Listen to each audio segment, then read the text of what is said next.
Welcome, time for some art fun. Today, we're going to fill in one of the pages of this traveling sketchbook, so stick around.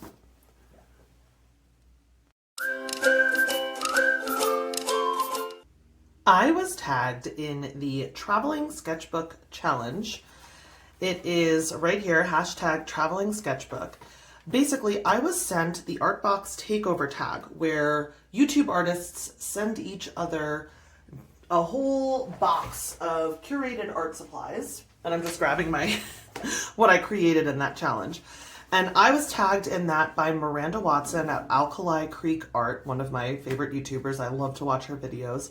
And she sent me a set of art supplies, including these 3 art sprays and a neon pink Neocolor one and some really cool stencils. And I created this little bunny with those art materials. And that was the first challenge that I was tagged in by someone else. And part of the box that I was sent had this sketchbook. Now, the Artbox takeover tag that I made this for was created by Jude and her pencil. And she sent the very first box in the Artbox takeover to Jake at Doomsayer Designs. He sent the box on to Miranda from Alkali Creek Art. But he had gotten this plain black sketchbook from Jude. And instead of just filling a page of this as part of his challenge, he decided to make it its own challenge. And so Miranda and I both have our own videos for our take on this challenge. And this is my video for that. I've obviously already watched Miranda's video where she created this really cool self-portrait of herself with a paintbrush with paint on it, very appropriate. She did sign it and date it. And so I'm going to do the same thing to keep the goodness going. So this is Jake's self-portrait, and he did himself as a monster. And then she just did a really genuine portrait of herself. I love the pink lippy. The pink lipstick is so great. And she did this with alcohol markers, and I believe he did too. And these are so cool in person, guys. Like, I can't even tell you how cool these are in person. But when she sent this to me, the Fellowship of the Traveling Sketchbook, which Jake did the cover and the first page, she said, "Maggie," that's me, "can't wait to see what you add to this sketchbook. Happy sketching." And the last page of this sketchbook is, Jake filled this in too, and it says, "When this book is done, please contact Doomsayer Designs," that's Jake, "so it may be returned. Thanks." And he put his little ats.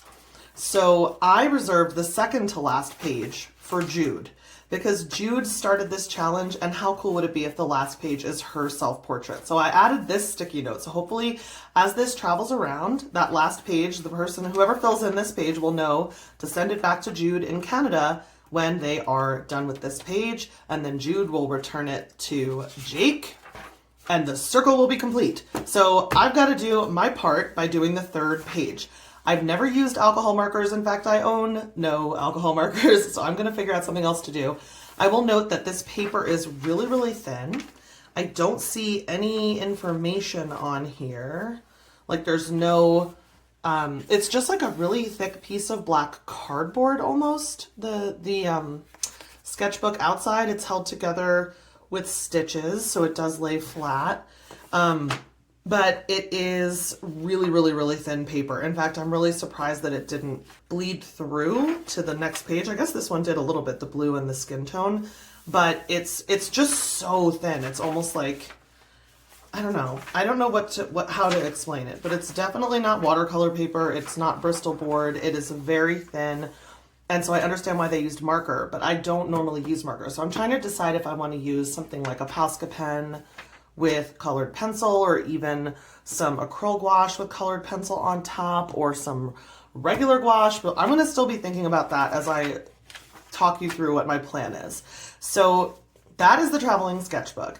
I need to do a self-portrait. Y'all know I don't show my face on this channel yet. I'm saving any sort of a face reveal until I get way bigger, like 10,000 or something, to give myself plenty of time to get my mind around it. But I do self-portraits anytime with a Crayola. So all of the self-portraits in this sketchbook, this is just my little super cheap Strathmore sketchbook, 100 sheets, 9x12, 50-pound paper. It is so thin. I mean, this paper is actually very similar to this. This paper feels a little smoother, like a little more glidey is the word I guess I would use. This feels a little more pulpy, but this is what I use before bed with just a Crayola or two. Some, like this one I did left hand one Crayola, right hand another Crayola, and drew it at the same time, you know?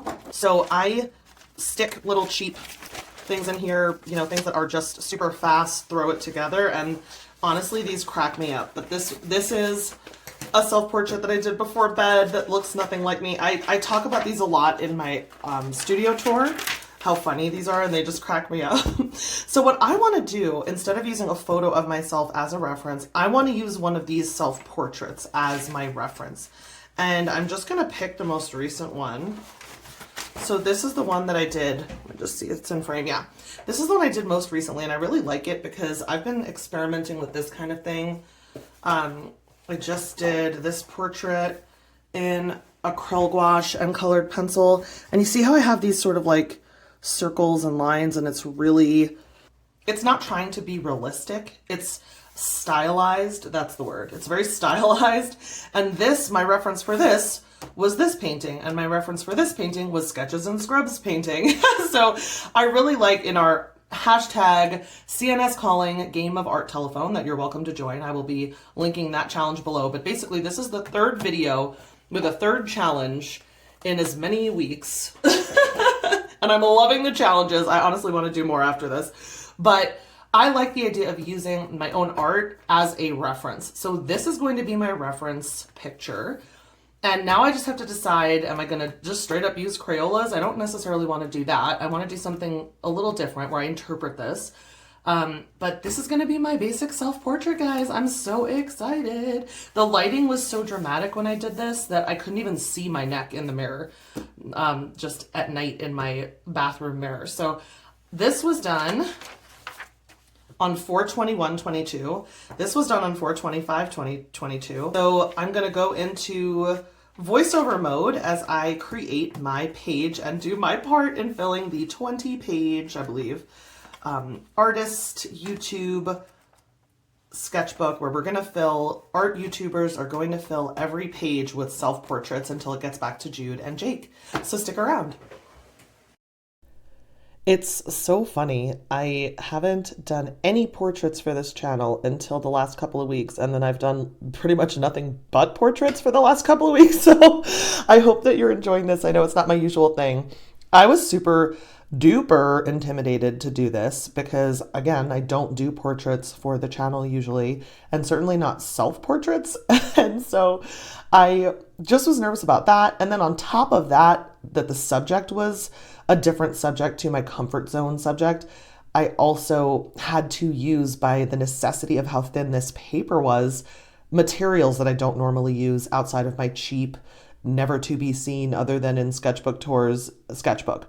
And so I do bring water-based Tombow markers mostly, but sometimes Crayola SuperTips with me in my travel bag that I bring, for instance, and I know I'm famous for saying this at this point, but to Panera, if I'm going to be people watching and just want to hang out somewhere. This used to be a Barnes & Noble thing when I was growing up, but now it's a Panera thing. I don't know why.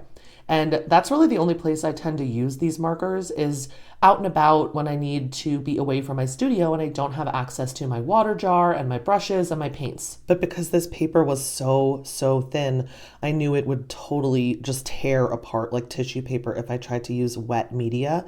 And I knew that probably the only thing I could use other than markers would be Posca pens, some kind of acrylic paint pen where there's not really a ton of water. It's just straight paint that is exactly as liquid as it needs to be to go down on the paper, and everything else is just going to be these markers. So I took out a bunch of markers, greens for my eyes, and then some flesh tones and some different browns and olives to use all around.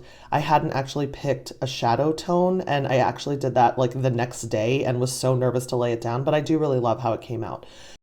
I cannot tell you how scary it was to use materials I'm not used to and not really great with on a subject that I'm not really used to, that I'm not really great with, other than, just doing an outline with my Crayolas in 30 seconds to a minute before bed every night. This is not something that ever gets shown to you. I never put it on my Instagram. It's only been in one video very briefly and mostly as a joke.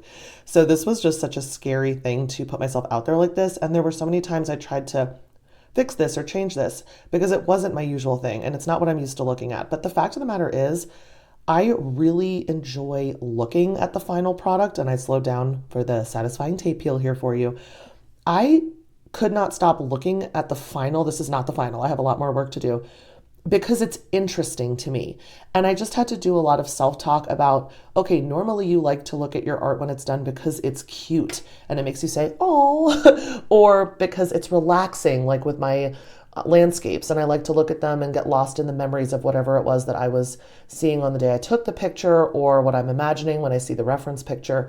And with this, I don't know how else to explain it than it was interesting. Sandy Hester has a whole video about, does your art reward looking? Do you see different things every time you look at your art? Does it draw the viewer in some way? And that's how I felt about the final piece. So even though it's not my usual thing, and I don't think it was extremely well executed, and I would like to try it again with my usual mediums, like, acrylic gouache, watercolor, I really did enjoy making it. And I did sign it here before I was fully done. I needed to sleep on it. Something was off about those spaces on the forehead and chin. They weren't right. The space right under the lip is supposed to be a shadow, and then the other two are supposed to be highlights. So I still worked on it the next day. But my big idea with this book was to separate the traveling sketchbook hashtag out from the Art Box Takeover Challenge. I sent the Art Box Takeover Challenge to Willow Rose Arlen, and she'll be working on that in the coming weeks. But I really wanted to get our European and UK friends involved, so I sent this or I will be sending this week to Moni D. Major in Germany. And so she'll be getting this next, and she'll take her time with it, and then she'll send it around to someone either in the UK or continental Europe, whatever she wants. And so I'm really excited to follow this hashtag around and see how all the artists interpret their self-portraits until this sketchbook is full, and then see the full sketchbook tour either on Jude or Jake's channel at the end. But hopefully you'll see what I mean at the end here. I chose this purple for the shadow color, and it was such a scary thing to do, you guys, like to put that dark, sharp, bright color as the shadow tone. But the fact of the matter is, I really can't stop looking at this. I really like how it came out. This is how the back of the paper looks. You can see what I mean by anywhere I went a little too heavy, really wrinkled up. But I think it came out really cool, and I'm really excited. Here's your little sketchbook flip through of how it is so far with these 3 drawings or paintings or sketches in here, and it'll be really cool to see the next one. I hope you enjoyed this video. If you did, please remember to leave a like. Make sure you're subscribed. It helps me so much. And until next time, remember, create something cute.